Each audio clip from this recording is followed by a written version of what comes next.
Okay, so request natin si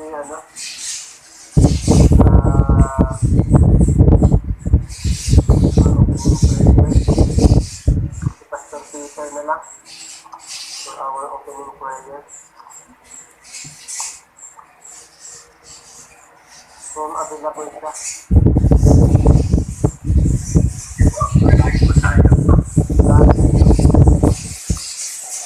Maraming salamat po sa atin dito na patuloy ang providence po ninyo ang isang sarap nangyari po sa bawat isa po sa amin na ang makapag-aral po ng timeline po ninyo ay may nasisabi ng kaalaman at kaunawaan po sa mga kapag-puro po namin.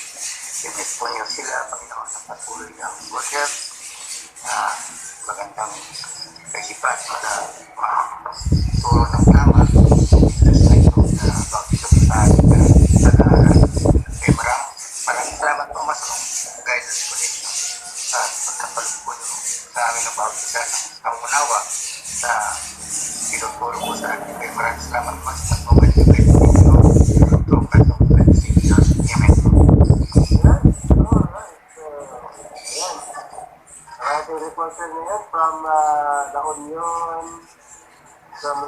Tubao, La Union. Yan yung head pastor na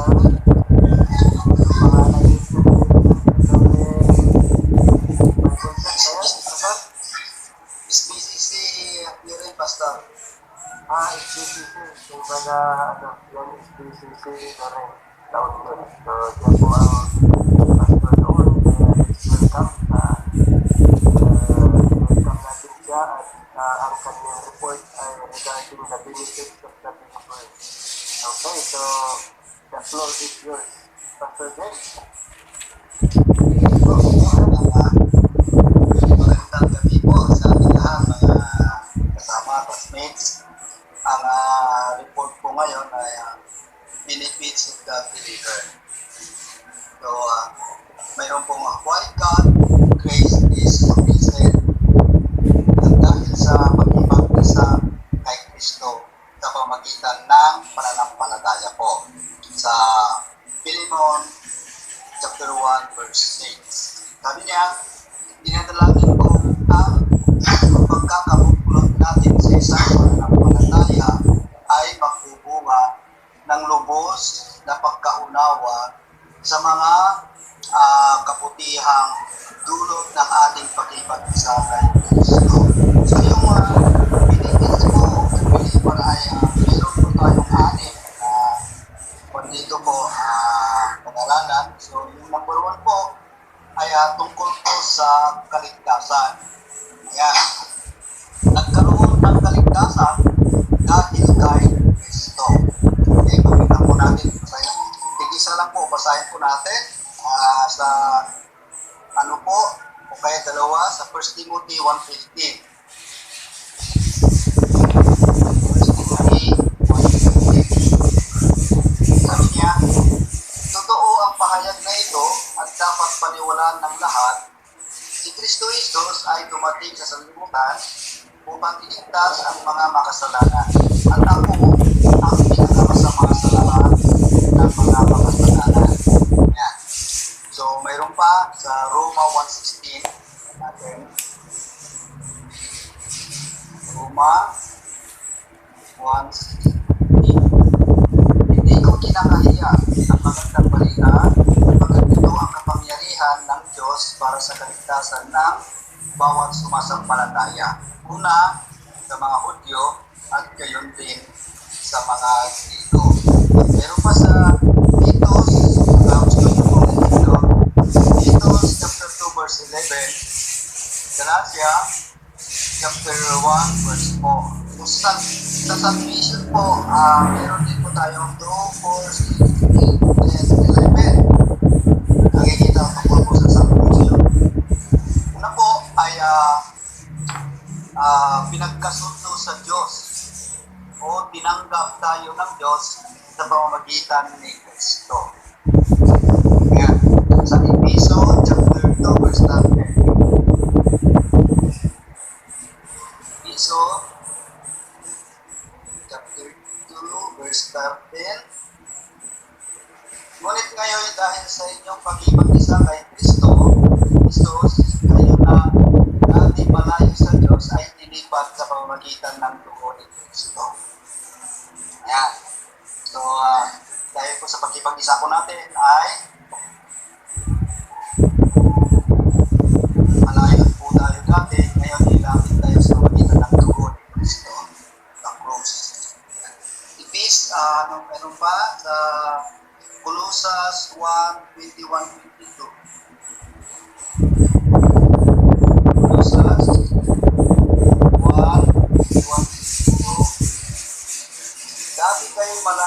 Diyos at naging kaaway niya dahil sa inyong paggawa at pag-isip ng masama.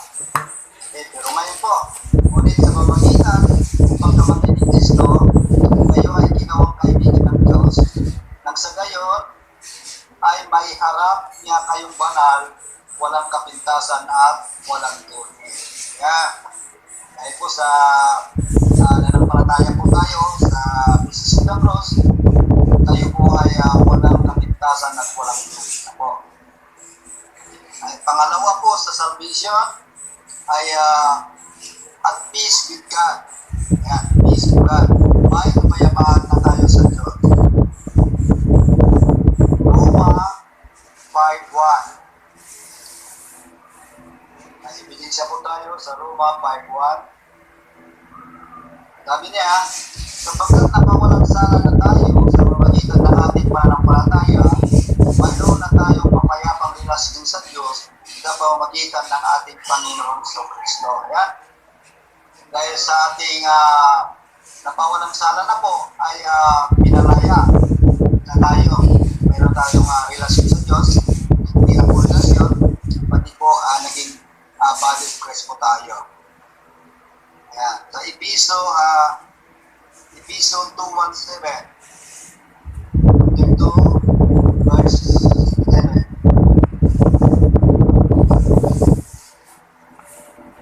Ay, 17 pala. 17 po. Sorry po. Ephesians chapter 2 verse 17. Naparito nga si Kristo at pinangaral niya sa lahat ng magandang balita ng kapayapaan sa inyong mga hindi at sa inyong mga Hudyo. Yan. So, dahil po sa binigay kay Apostol Paul na magandang balita, kasama po yung mga Hudyo. Pero mga Hudyo po ito ay tinanggi po nila. Ayaw po nilang maniwala kay Jesus Christ dahil po siya po ay anak lang po ng isang karpintero. Pangatlo po, mayroon pa pero hindi ko nabasahin para hindi po tayo tagal. Sa Colossus chapter 1 verse 20. Pangatlo po sa salvation na binibis po natin ay present position. Present position. Sa Roma chapter 5 verse 2. Roma chapter 5 verse 2. Sa pamamagitan ng pagsampalataya kay Jesus Kristo, pinamasa natin ang kagandahang loob ng Diyos at tayo'y nagagalak dahil sa pag-asang tayo'y makakabahagi sa kanyang kaluwalhatian. Dahil po sa pagsampalataya natin kay Jesus Christ, ay isa na rin po tayong makakabahagi po sa kaluwalhatian ng ating Panginoon sa David po. Okay? Pang-apat po sa salvation, forgiveness of sins. Ayan, natawad na po tayo. Natawad na po ang ating mga kasalanan. Dahil po sa sinabos, yun po ang ating pinakingwalan sa kanya. Ephesians chapter 1 verse 7. Ephesians chapter 1 verse 7. Kaya po ako tagabasa po, kaya ako na po magbabasa. Napakaganda po kay Sir Pinji, may tagabasa. Tinubos tayo ni Kristo sa pamamagitan ng kanyang dugo at sa gayon ay pinatawad na ang ating mga kasalanan. Ganoon katakila ang kanyang kagandahan ng ating Panginoon. Okay? So, pangapat po ay panglima na po tayo. Panglima. Marami po ito sa ay binigsa po natin sa pinatawad.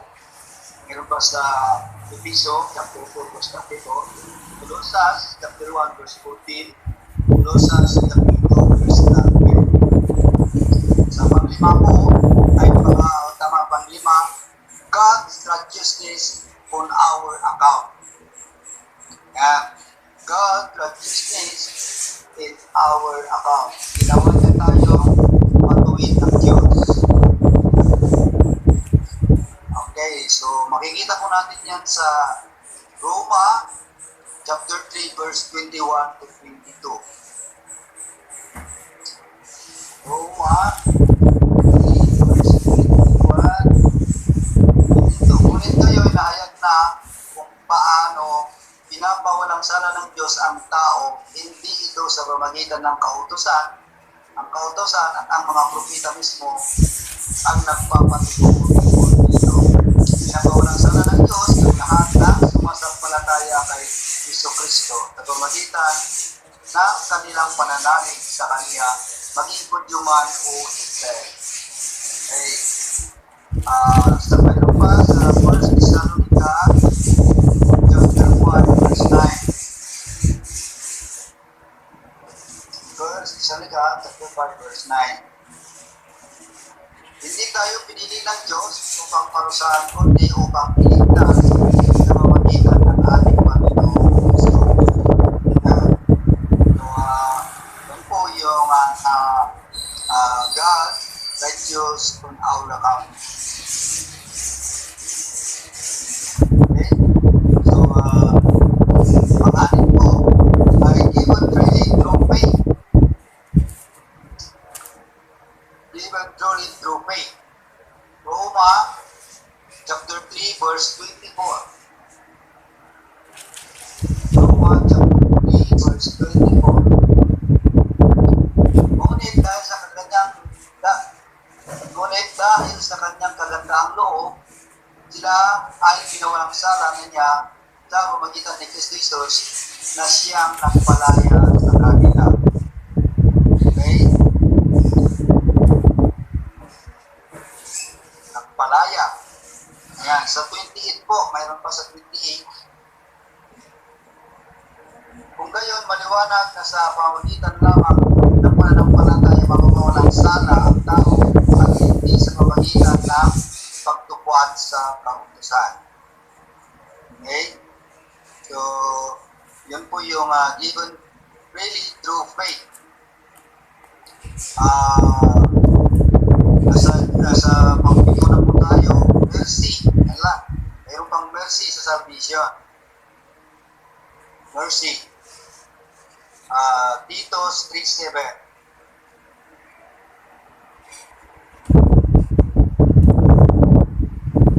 Tito 3:7.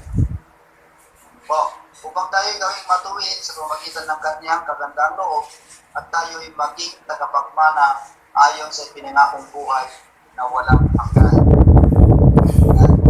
Roma 11:30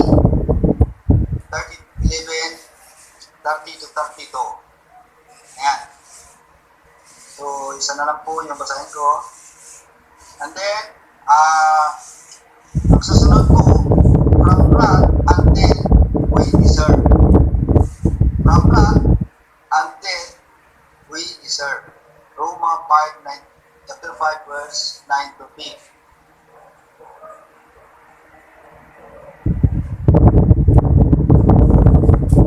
Chapter 5, verse 9 to 10. Kaya sa pamamagitan ng kanyang dugo, tayo ngayon ay napawalang sala at tiyak na maliligtas tayo sa puot ng Diyos. Yan. Dati tayo ay mga kaaway ng Diyos, ngunit tinanggap na niya tayo bilang mga kaibigan sa pamamagitan ng pagkamatay ng kanyang anak, at dahil dito, tiyak na maliligtas tayo sapagkat si Kristo ay buhay. Okay? Sapagkat si Kristo ay buhay. Yan.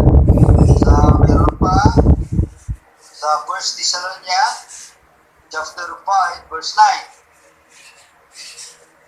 2 Corinto chapter 1 verse 10. Yan. Sa Colosas chapter 1 verse 13.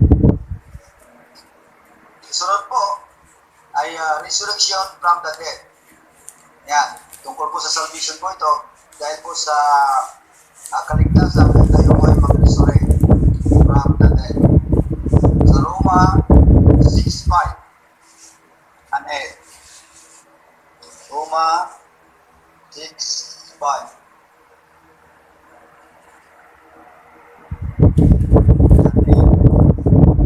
Sapagkat kung nakasama tayo ni Kristo sa isang kamatayan, kamatayang katulad ng kanyang kamatayan, tiyak na tayo ay makakasama rin niya sa muling pagkabuhay na katulad ng kanyang muling pagkabuhay. Yan.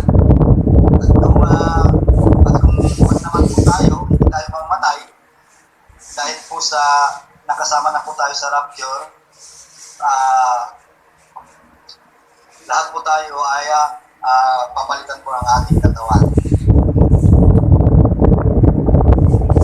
Ito pa sa 1 Corinto 15, chapter 15, verse 15 to 58. Colossus chapter 2, verse 12. At saka Colossus, 2 Corinto chapter 4, verse 14. Hindi lang po yun, dahil po sa tayo po ay naligtas, mayroon pa glorification at new body. Yan, new body. Sa Roma chapter 8, verse 17 to 18. Roma chapter 8, verse 17 to 18. At yung mga anak, tayo ay mga tagapagmana ng Diyos at kasamang tagapagmana ni Kristo, sapagkat kung tayo kasama niya sa pagtitiis, tayo ay makasama niya sa kanyang kaluwalhatian. Para sa akin, ang mga pagtitiis natin sa kasalukuyan ay hindi may hamping sa kaluwalhatiang pahayag sa ating balang araw. Yan. Meron pa sa dito 1 Thessalonians chapter 4, verse 14. 1 Thessalonians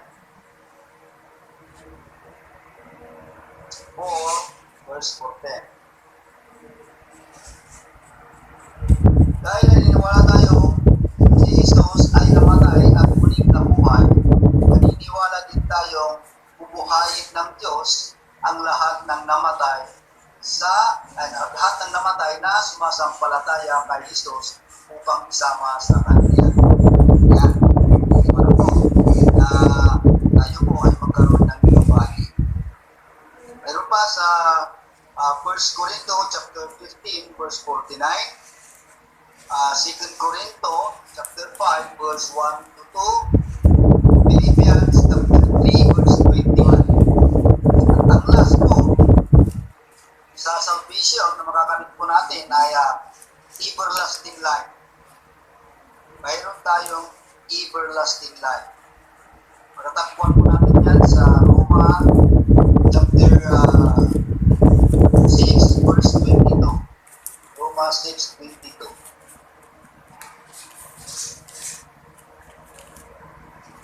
Ngunit ngayon, pinalaya na kayo mula sa kasalanan at nakitalimik na ng Diyos. Ang natamo nyo ay isang buhay na banal at ang ibinubuhan nito ay buhay na walang hanggan. Yan. Maliwanag po, buhay na walang hanggan. Sa 2 Timothy, chapter 1, verse 1. Yan natin. 2 Timothy,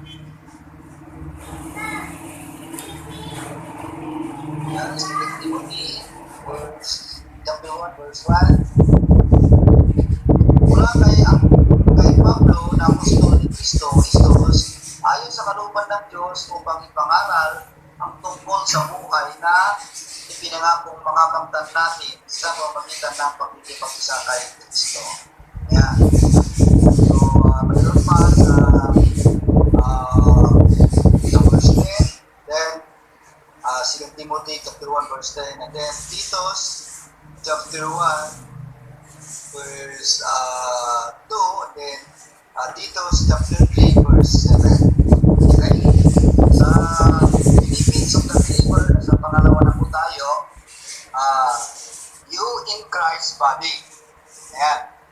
Kabahagi sa katawan ni Kristo. You in Christ's body. Okay? Sa Roma chapter 12, verse 5. Roma chapter 12, verse 5. Gayun din naman, kahit na tayo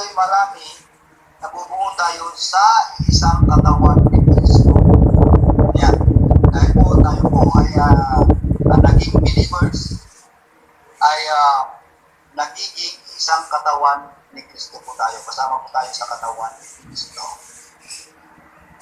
Okay? 1 Corinto chapter 6 verse 15. Yan. 1 Corinto chapter 12 verse 12 to 13. So yan po yung mga ebidensya po na tayo po ay maging katawan ni Kristo. So meron din po tayong two verses na you in Christ's body. Isa ay in the new creature. Tayo ay bagong nilalang. 2 Corinto chapter 5 verse 10. 2 Corinto chapter 5 verse 10. Kaya kung nag-ipag-isa na kay Kristo, ang isang tao, isa na siyang bagong nilalang. Okay, so napakaganda po na tayo po ay sumampalataya po sa Mrs. Santa Cruz. Tayo po ay isa na ang bagong nilalang. Okay? Sa pa, meron pa, Galatians chapter 6 verse 15. Yan. Pangalawa po, sa you in Christ's body, called to be sent. Yan. Tinawag na maging banal. Tinawag na maging banal. 1 Corinto chapter 1 verse 9.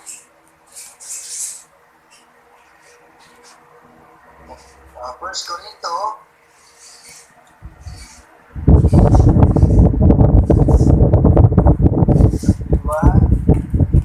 verse 9. Tapat ang Diyos na tumawag sa inyo upang makipag-isa sa kanyang anak na si Jesucristo na ating Panginoon. And natin sa 1 Thessalonians chapter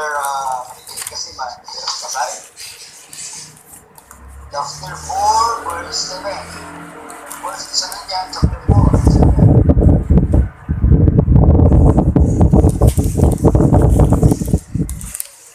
Tayo tinawag ng Diyos upang mabuhay sa kabanalan. Yan. Tayo tinawag ng Diyos upang mabuhay sa kabanalan, hindi sa kahalayan. 2 Timothy chapter 1 verse 9. Yan pa natin. 2 Timothy chapter 1 verse 9. Na nagligtas ang tumawag sa atin para sa isang banal na gawain. Ginawa niya ito hindi dahil sa lumang nagawa natin, kundi ayon sa kanyang layunin at kagandaang ito. Sigura pa, ito ay binigyan niya sa atin sa pamamagitan ni Kristo. Yan. Pangatlo po, tayo po ay sanctified already.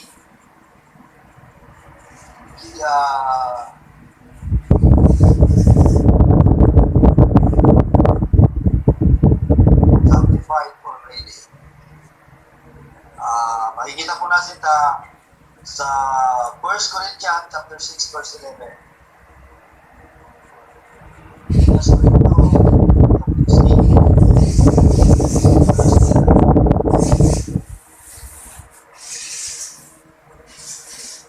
1 Corinto. Ganyan ang ilan sa inyo noon, subalit kayo pinatawad na sa inyong mga kasalanan at ginawa na kayong banal ng Diyos. Pinawalang sala na rin kayo sa pangalan ng Panginoong Jesucristo at sa pamagitan ng Espiritu ng ating Diyos. Pangapat po, Son of God. Yan. Son of God. Naging anak ng Diyos. Roma 8:14. Roma 8:14. Ang pinapatubayan ng Espiritu ng Diyos ay mga anak ng Diyos. Yan. Ang ganda pong basahin po dahil sabi niya ay ang lahat ng pinapatubayan ng Espiritu ng Diyos ay mga anak ng Diyos. Okay? Dahil lang po sa regalo ng Diyos, sa Mrs. of the Cross, tayo po ay mga anak ng Diyos. Ayan. Sa Pilipos, chapter 2, verse 15. Then, Galatians, chapter 3, verse 26. Galatians, chapter 4, verse 7. Ephesians, chapter 1, verse 15. Okay? Why? Uninherited. Yan. Uninherited. May mana. Yan, may mana. Gantimpala. Okay? So sa Ephesians chapter 1 verse 18. Ephesians chapter 1 verse 18. Naway liwanagan ng Diyos ang inyong isip upang malaman ninyo kung ano ang inyong inaasahan sa kanyang pagkatawag sa inyo. Kung gaano nasagana ang pagpapalang inilaan niya para sa kanyang banal. Yan. Marami pong inilaan po ang ating Panginoon. Yan, Colossians chapter 3, verse 24. Colossians chapter 3, verse 24.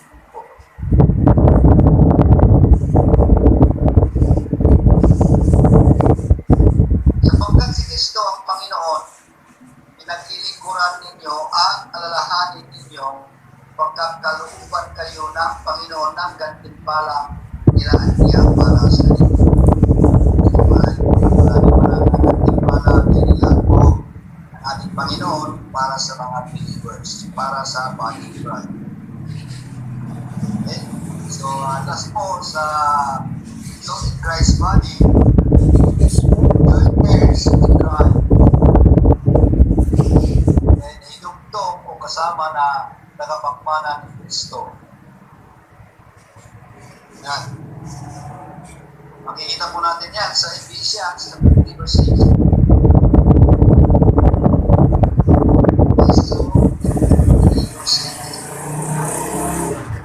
At ito ang hiling na pamagitan ng magandang balita na mahintin ay may bahagi rin sa mga pagpapala ng Diyos tulad ng mga kabilang din sila sa isang katawan at may bahagi sa pangako ng Diyos dahil kay Kristo. Ayan. Pero nung hindi pa tayo naniwala sa ating Panginoon ay wala tayong kamahagi. At sa nung time pass ay tayo po ay mga stranger. Ayan. Walang Diyos. Pero ngayon, napakaganda po ang ginawa ng Diyos dahil naman po sa ating naniwala sa message na promise. Meron pa sa Roma 8:17. Roma 8:17.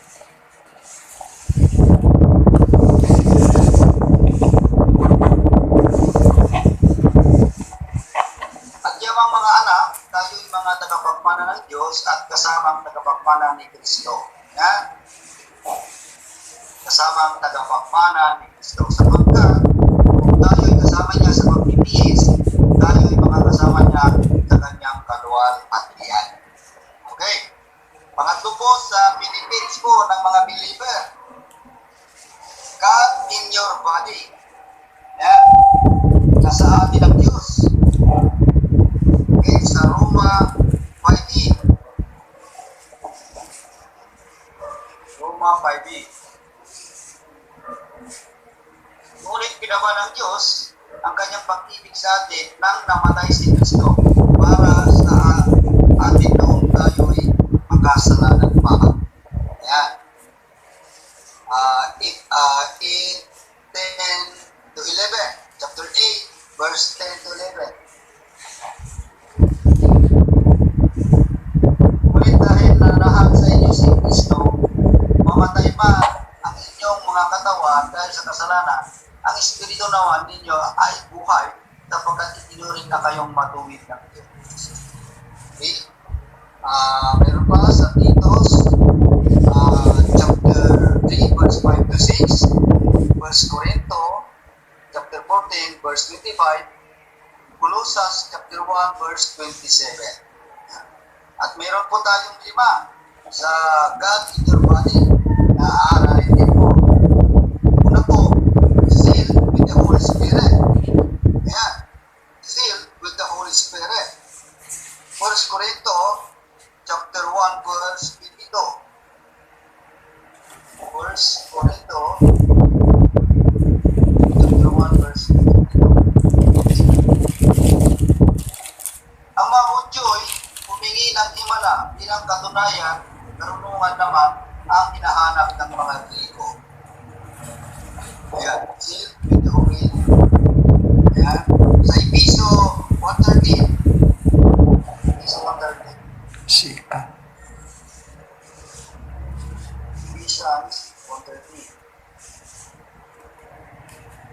Kayo man ay naging bayan ng Diyos matapos ninyong marinig ang salita ng katotohanan, ang magandang balita na nagdudulot ng kaligtasan. Sumampalataya kayo kay Kristo kahit pinagkaloob sa inyo ang Espiritu Santo na pinangako ng Diyos bilang tatag ng pagkahirap ninyo. Ayan, bilang tatag ng pagkahirap ninyo. Meron pa sa Ephesians 4:13. Okay? At ang pangalawa po na God in your body is your body is not God temple intercession. Ayan. Your body is now God's temple intercession. 1 Corinto chapter 3 verse 16. 1 Corinto chapter 3 verse 16. Hindi ba ninyo alam na kayo'y templo ng Diyos? Yan. Hindi ba ninyo alam na kayo'y templo ng Diyos at naninirahan sa inyo ang Kanyang Espiritu? Okay? 1 Corinto 6:19. Yan. Pangatlo po, all and conform. Yan. All and conform. Bigyan niya tayo ng tulong ang kaginhawaan. Yan. 2 Corinto chapter 1 verse 4. 2 Corinto chapter 1 verse 4. Inaaliw tayo. Yan. Inaaliw niya tayo sa ating mga kapighatian upang sa pamamagitan ng maaliwang tinanggap natin sa Kanya ay makatulong naman tayo sa mga nahahapis. Okay. Meron pa sa Philippians chapter 4 verse 7, 2 Thessalonians chapter 2 verse 17. Yan. God in your body, pang-apat, the mind of Christ. 1 Corinto chapter 2 verse 16. 1 Corinto chapter 2 verse 16. Sino ang nakakalam ng pag-iisip ng Panginoon? Sino ang makapagpapayo sa Kanya? Ngunit nasa atin ang pag-iisip ni Kristo. Yan. Ngunit nasa atin ang pag-iisip ni Kristo. Yan. Mayroon pa sa Filipos chapter 2 verse 5, Galatia chapter 5 verse 22 to 23. Panglima po, na God in your body, strength in the inner man. Yan. Strength in the inner man. Kalakasan ng loob. Ephesians 3:16. Ephesians 3:16. Nadalangin kong palakasin niya ang inyong buhay spiritual ayon sa kanyang kayamanan at kadakilaan sa pamamagitan ng kanyang Espiritu. Ayan. Ephesians chapter 6 verse 11 to 13. Ayan. Marami po. Philippians 4:13, Colossus 1:11, 2 Timothy 1:7. Okay. Nasa pang-apat na po tayo na benefits the believer in God's Word. Salita ng Diyos.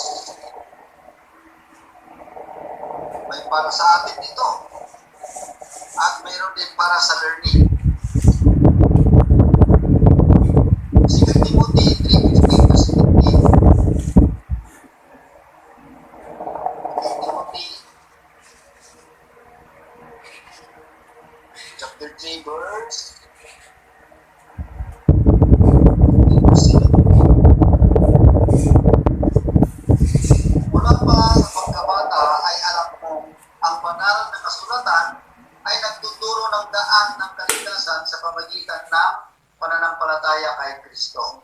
Ang lahat ng kasulatan ay kinasihan ng Diyos at nagagamit sa pagtuturo ng katotohanan sa pagtatama sa maling katuruan, sa pagtutuwid sa limong gawain at sa pagsasanay para sa matuwid na pagbuhay, upang ang lingkod ng Diyos ay magiging karapat-dapat at handa sa lahat ng mabuting gawain. Roma chapter 16, meron pa Roma chapter 15 verse 4, ayan. Roma 15:26, Ephesians 5:26, Ephesians 6:17, Colossians 1:25, Titus 1:3, at 2 Corinto 4:6. So, mayroon tayong apat sa God's Word na aaralin po. Una po ay daan para makuha ang spiritual truth o malaman. Access to spiritual truth and discernment. Ephesians chapter 2 verse 18 to 19. Chapter 2 verse 18 to 19. Dahil kay Kristo, tayo kapwa nakakalapit sa presensya ng Ama sa pamamagitan ng isang Espiritu. Sa mga tuwid, hindi na tayo dayuhan o taga-ibang bansa, kundi kababayan na nang iniram ng Diyos at kabilang sa kanyang sampahayanan. Kabilang sa sampahayanan. Okay. Meron pa sa 1 Thessalonians chapter 2 verse 13, 1 Corinto chapter 2 verse 8 to 15. Pangalawa po, wisdom and understanding. Pag-asa, karunungan at pagkaunawa. Roma chapter 5 verse 2. Roma chapter 5 verse 2. Sa pamamagitan ng pagsampalataya kay Jesucristo, pinamasa natin ang kagandahan ng Diyos at tayo'y nagagala. Yan. Dahil sa pag-asa tayo'y makakabahagi sa kanyang kaluwalhatian. Yan. Roma chapter 12 verse 12, Roma chapter 15 verse 13, 1 Corinto chapter 1 verse 5, chapter 2 verse 6 to 7, saka 2 Timothy chapter 2 verse 7.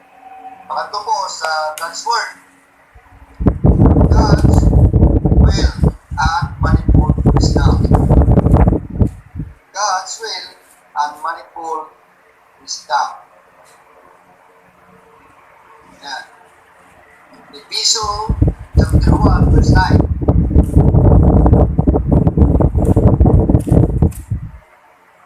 Ephesians chapter 1 verse 9. Ipinaunawa sa atin ng Diyos ang iwaga ng kanyang tagumpay na isa sa katuparan sa pamamagitan ni Kristo. Yan. Ipapaunawa sa atin ng Diyos ang iwaga ng kanyang kalooban na isa sa katuparan sa pamamagitan ni Kristo. Ephesians chapter 3 verse 1 to Ephesians chapter 3 verse 8 at saka verse 12. Ephesians chapter 5 verse 10. 1 Corinto chapter 1 verse 13 at saka Colossians chapter 1 verse 26. Pang-apat po sa God's Word, pattern to follow. Yan, pattern to follow. Yan, pattern to follow. 1 Timothy chapter 1 verse 16. 1 Timothy chapter 1 verse 16. Ngunit ang pinakamasama ay kinahabagan upang ipakita ni Kristo Isos ang kanyang dimasukan na pag-ibig sa amin at upang ito'y maging halimbawa. Yan. Maging halimbawa sa mga sasampalataya at bibigyan ng buhay na wala ng Hagar. Yan. Father, tomorrow. Timothy chapter 3, verse 14. Philippians chapter 3, verse 17. Philippians chapter 4, verse 9. 1 Corinto chapter 4, verse 16 to 17. At saka 1 Corinto chapter 11, verse 1. Panglima po sa benefits of the believer. Liberty. Yan, liberty. Makikita po natin yan sa Galatians chapter 1, Galatians chapter 5, verse 1. Galatians chapter 5, verse 1. Malaya na tayo dahil pinalaya tayo ni Kristo. Kaya magpakatatag kayo at huwag nang paalipin pa muli. Yan. Huwag nang paalipin pa muli. Sa verse 13, mga kapatid, tinawag kayo upang maging malaya. Yan, malaya. Ngunit huwag naman ninyong gamitin ang iyong kalayaan upang masunod ang pilit ng laman. Kundi, maglingkod kayo sa isa't isa sa diwa ng pag-ibig. Yan. 2 Corinto chapter 3, verse 17. Okay? So, sa liberty, mayroon pong dalawa. Yan. Deed to the law. Yan. Free from condemnation. Yan. Deed to the law, then free from condemnation. So, makita po natin sa Roma chapter 7, verse 4. Roma chapter 7, verse 4. Gayon din naman, mga kapatid, namatay na kayo sa kasalukuyan dahil kayo'y bahagi ng katawan ni Kristo. At ngayon, kayo ay kabilang na sa mga nakipag-isa sa Kanya na muling binuhay upang magbunga tayo ng mabubuting gawa para sa Diyos. Ayan. Upang, okay? So, meron pa sa Roma chapter 7, verse 6, Ephesians chapter 2, verse 15, Colossians chapter 2, verse 14, Galatia chapter 3, verse 13, at saka Roma chapter 8, verse 1 to 4. Pangalawa po, sa liberty, deed to the world, free from the power of sins. Ayan, free from the power of sin. Galatia 6:14. Galatia chapter 6, verse 14. Huwag nawang mangyari sa akin ang ganon. Ang pinagmamalaki ko ay ang kamatayan ng ating Panginoong Kristo. Sapagkat mamagitan nito, ang mundong ito ay patay na para sa akin. At ako naman patay na rin sa mundo. Okay? Patay na rin sa mundo. Yan. Colossians chapter 2, verse 20, Roma chapter 6, verse 18, and verse 22. Okay. Nasalas na po tayo. Okay. Nasalas po tayo. Isang natin para mayroon pang isa na po. Reading for the Lord. Ligtas para sa Diyos. Yan.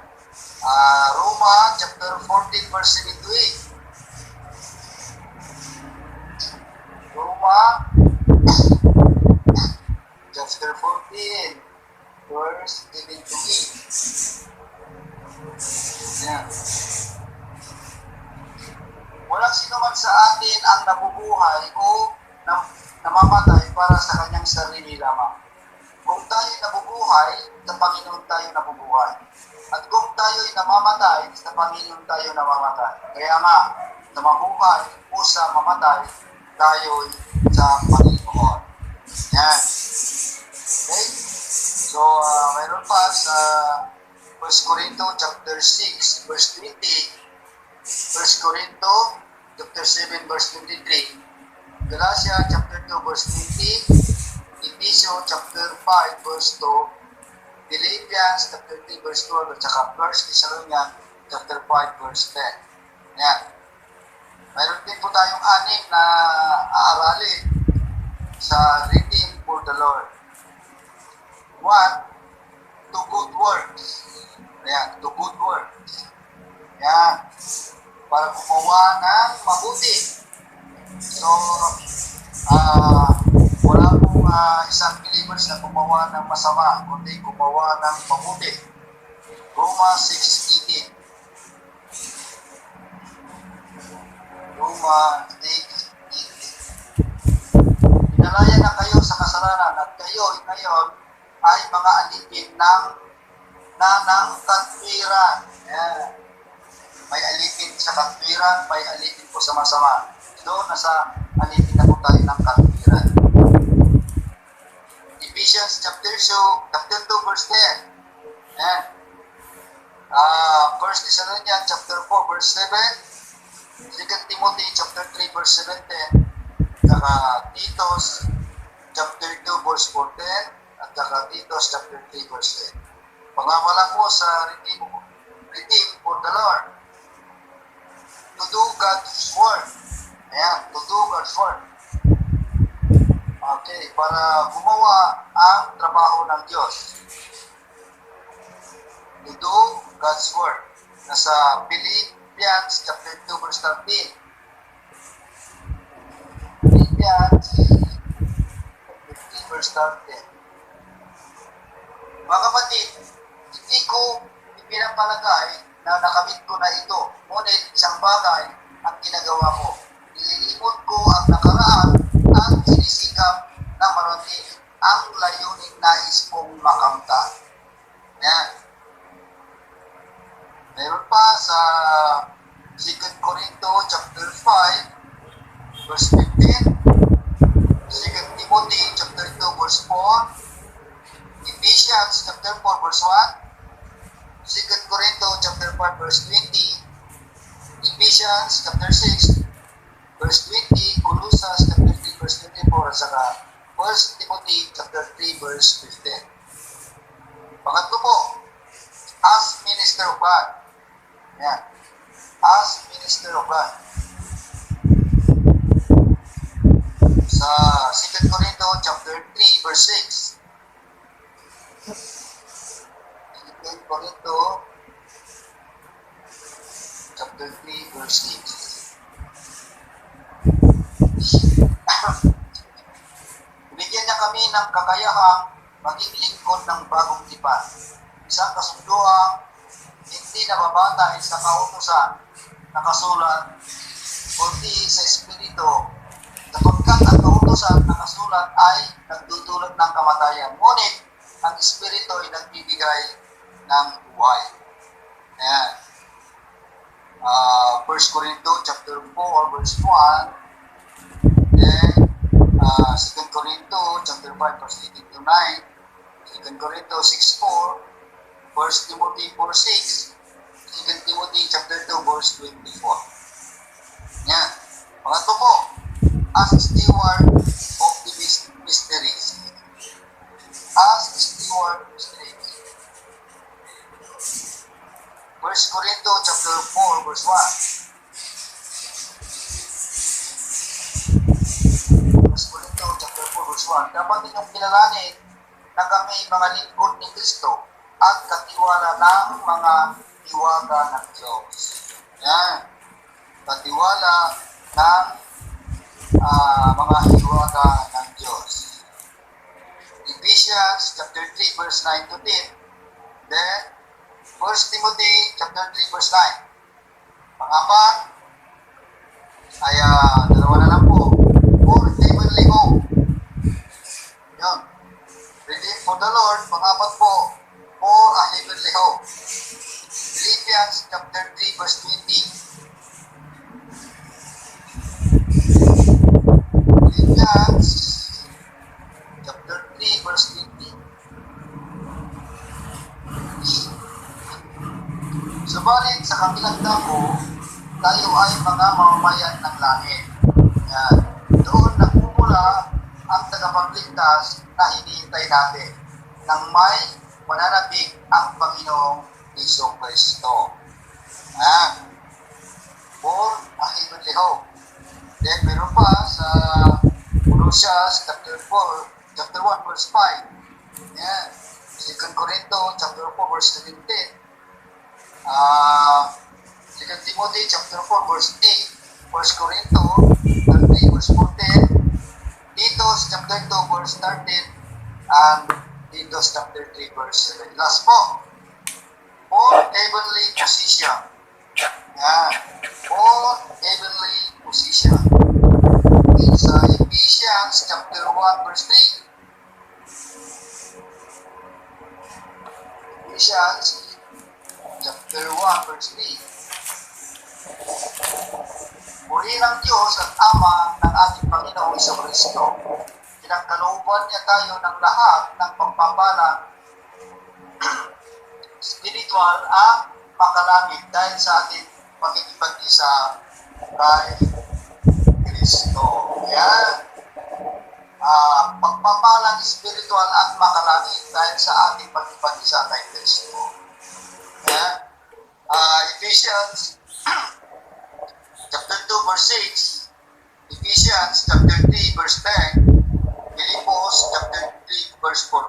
At saka Colossians chapter 2, verse 10.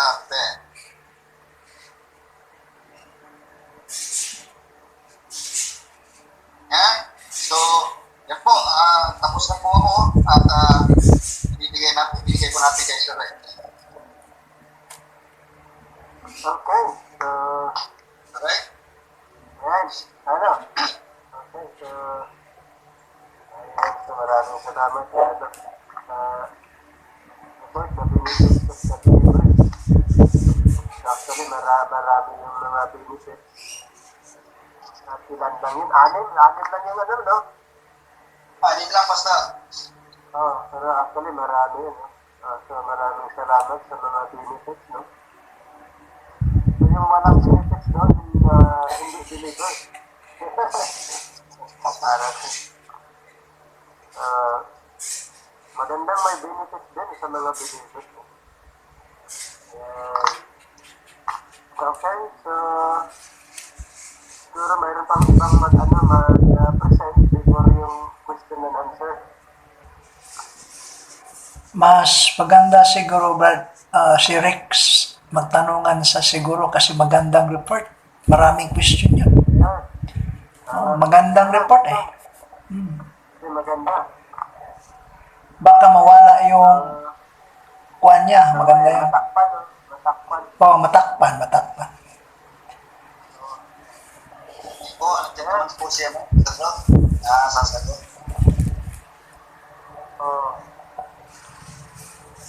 Para mas malinaw.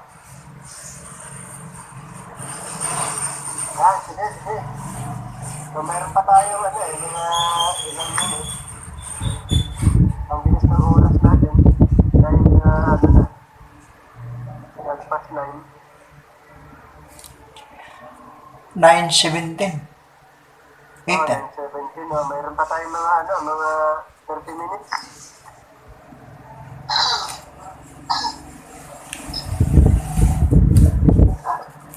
Yan, sige po.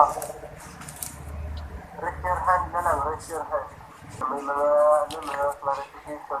May tanong ganina eh. Yung related. Ay, ang tanong mo kanina, sige, may nagtas ng kamay. Oh. Sige, yung nagtas ng kamay, go ahead. Ito po, naririnig po ko. Si Sir Jason, sige sir.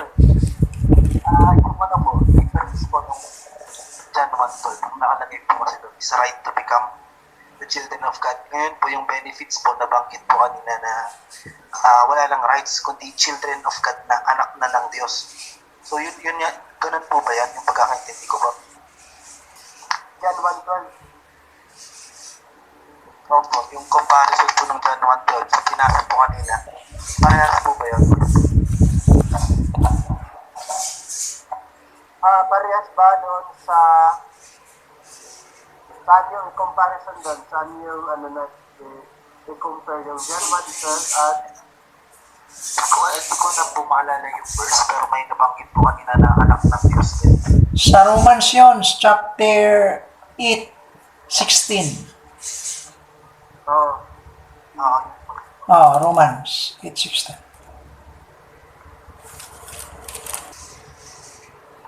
At saka 14. Sapagkat ang lahat ng mga pinapatnubayan ng Espiritu ng Diyos ay sila ang mga anak ng Diyos. Ang Espiritu rin ang nagpapatutuo kasama ng ating Espiritu na tayo ay mga anak ng Diyos. Okay, so tapos ano yung tanong kanina dun sa John? John chapter 1 verse 12. Yan, good. Okay. Kasi yung sinasabi na anak ng Diyos doon ay yung mga kwan lang, yung mga Israel. Ang sinasabi niya anak ng Diyos. Dito po sa Romans naman ay lahat po ng believers po sa basis of the cross ang sinasabi po dito sa Romans. So iba po yung believers po ng sa Israel kasi iba rin ang patutungan nila sa earthly kingdom. At yung believers po ng ay anak ng Diyos ng sa kay Apostol Paul ay sa hidden po. Ang dala niya, pero Po, makidagdag po yung mas magandang sagot. opo. Ang sa John chapter 1 verse 12, naging anak sila sa pamagitan sa kingdom gospel. At saka dito sa Romans, sa grace gospel.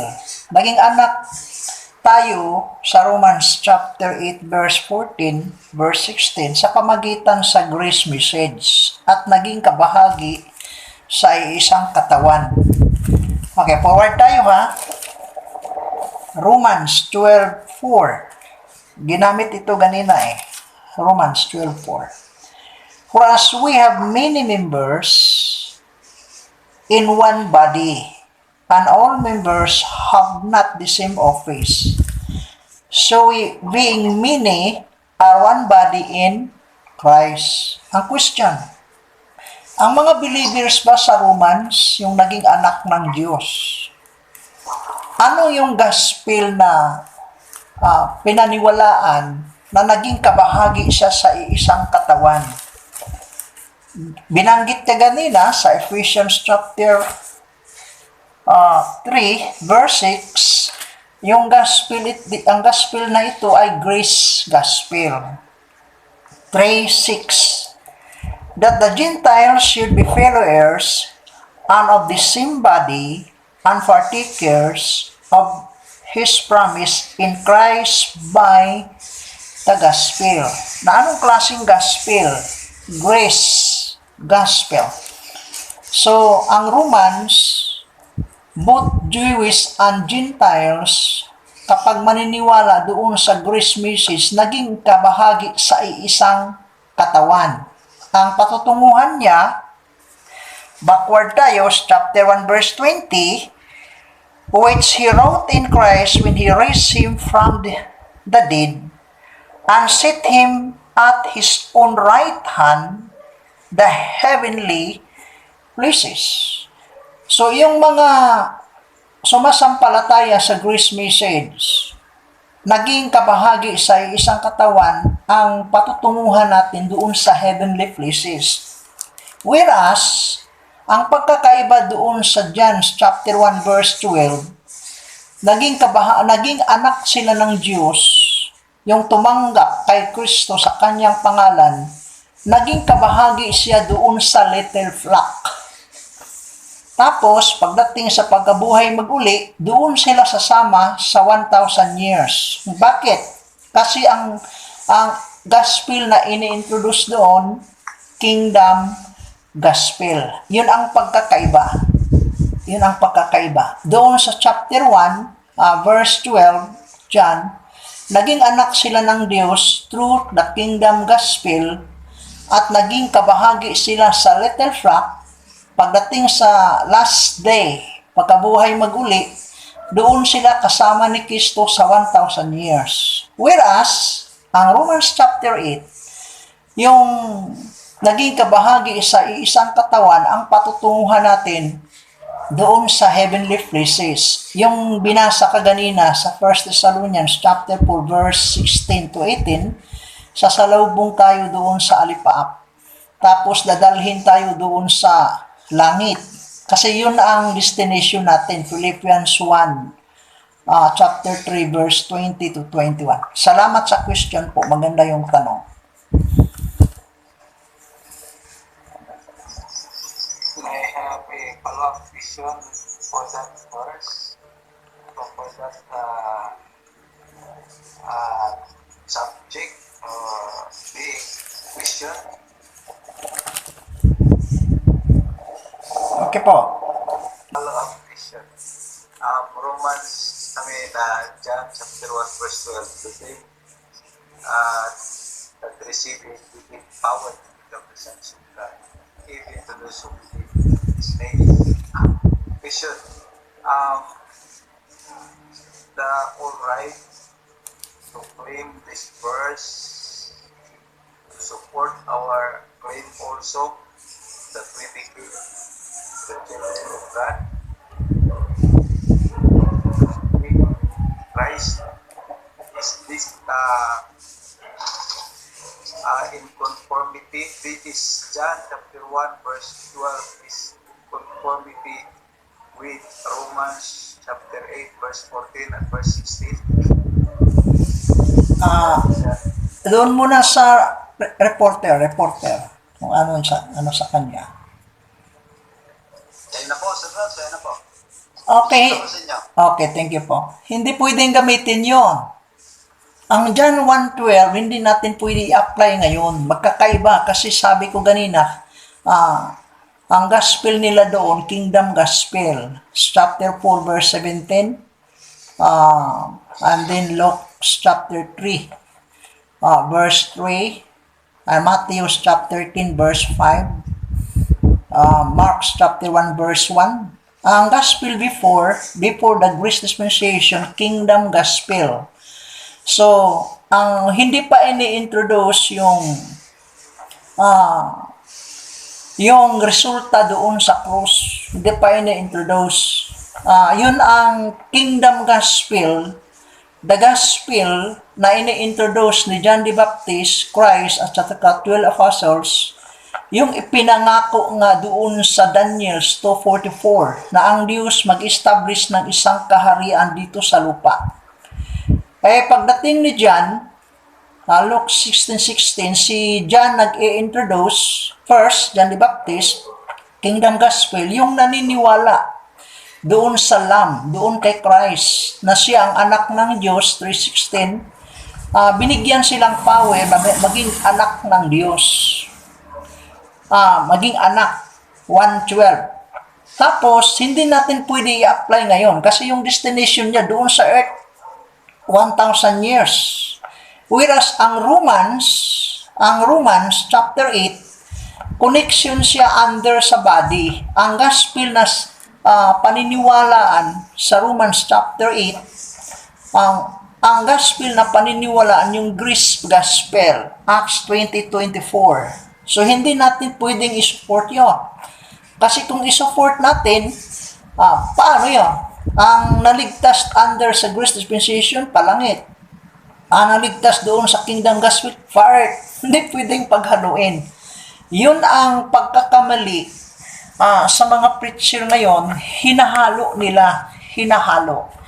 Sa mga tuwid, hindi pwedeng paghaluin ang gospel under grace at saka gospel under before grace dispensation or kingdom gospel.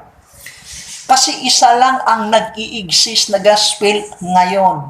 Ang tawag, the gospel of the grace of God or the gospel of Christ. And then before the grace dispensation, ang gospel na in-preach nila, kingdom gospel. Maging anak ng Diyos. Bigyan sila ng authority. Sinong paniwalaan? Tanggapin nila, paniniwalaan nila na si Kristo po ay siya ang anak ng Diyos. Yun ang John 3:16, connection doon sa 1:12, at hindi pwedeng i-apply ngayon hanggang dyan lang maligtas. Kasi kailangan i-introduce ang pagkamatay ni Kristo, ang pagkapako ni Kristo at pagkabuhay maguli, yung gospel na nangyari doon sa cross. So, hindi pwedeng gamitin na support yun. Magkahalo ang kingdom at saka grace gospel. Okay, thank you po. Ulitin ko po, yun ang pagkakamali sa kadalasan ngayon. Karamihan, yung mga preacher ngayon, makakuha ng mga verses, paghalu-haluin, kukuha doon sa Matthew 24:14, kukuha doon sa Mark chapter 16:15-16, kuha doon sa John 3:16, kuha sa John 1:12, kuha doon sa Galatians 3:26, Matthew, Romans chapter 8 verse 14. Hindi pwede. Kailangan i-rightly dividing kasi magkakaiba yon. Iba ang significant niya. So, ulitin ko po, hindi pwede i-support ang John 1:12 under grace dispensation, ihalo doon sa Romans 8:14. Thank you po. Thank you, brother. Yung iba, may nagtanong ganina, yung umpisa pa. Related yun, related. Related sa report. Baka natulog na.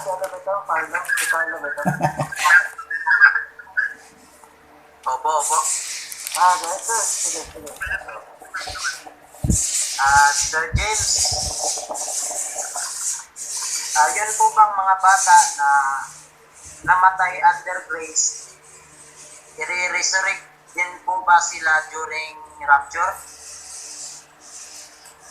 Basta po, naniwala po sa Mrs. of the Cross, i-resurrect po yan ang lahat ng namatay po sa grace gospel. Yung mga bata po ba, ibig sabihin yung mga bata? Yun, di ba, sabi po ni Sir Rex, piloto ay sila po ay ligtas. Pero yung mga may isip na, yung alam na nila ang umintindi ng salita ay hindi raw.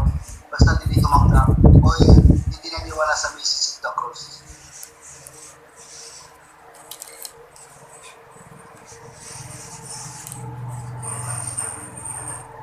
Salamat po. Yan na dyan din solis. Magtatanong din siya. May nagkasabada sa mga hindi ko makita kasi na-off yung ano po. Mayroon po kasama. Yan ba? Salit ba? Yan. Yan ba? The floor is yours. Tanong ko lang po sana kung may relihiyon ba na nakakapagligtas sa ngayon?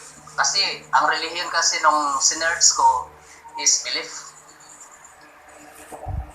So yun po, tanong ko.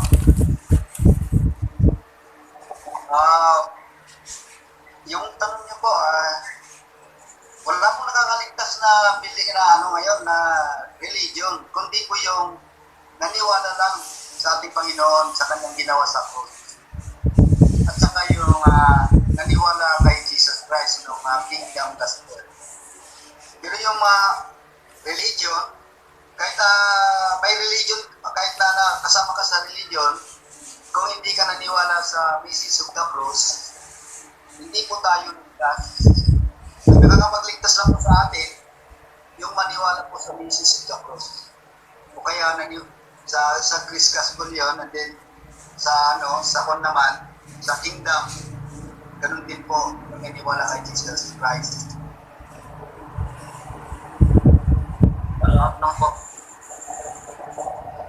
Di ba po, pag sinabing belief is similar din yung sa faith? Di ba po, yung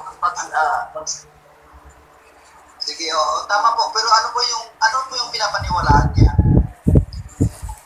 Kung halimbawa po, yung faith na, yung faith pinaniniwalaan niya ngayon is which is the Grace Gospel. Consider as religion din po ba yun? Ano po? Hindi ko, ang alam ko po kasi ang religion, yung isang, ano ba tawag dito, yung isang grupo. Maganda po yung tanong nyo, kung ang grupo po ay isang rightly dividing, siguro po, alangan naman na mayroon pong ibang paniniwala doon. Ibig ko sabihin, basta kahit nasaan ka na religion, basta ang mga hintil ay naniwala po sa pagkamatay ng ating Panginoong Jesucristo sa krus, na siya ang nagbayad sa lahat ng ating mga kasalanan, at siya po ay nag-resurrect. Ganun din po ang mangyayari pag naniwala po tayo doon sa lahat ng naniwala doon. Hindi po yung religion po ang makakapagligtas sa atin, kundi po yung paniniwala natin sa misis of the cross. Tama ba, Sir Rob? Depende sa definition. Ang religion, hindi lang isa ang definition. May isang religious leader, nakinig ko sa kanya, yung ibinigay niya na definition, connecting, sabi pa niya. Ay, marami namang definition sa religion. Eh, ito na lang, diretsuin na lang natin. Sa atin ngayon, tinatawag siya nga sect or sikta. Basahin natin muna ang Acts 28:21. Acts 28:21. Yun ang gamit doon sa panahon ni Apostol Pablo. 28:22 rather.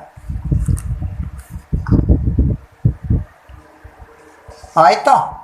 But we decide to hear of thee what thou thinkest. For as concerning this sikta ang gamit, we know that everywhere it is spoken against. Itong grupo ni Pablo, tinatawag na sikta, yung naniniwala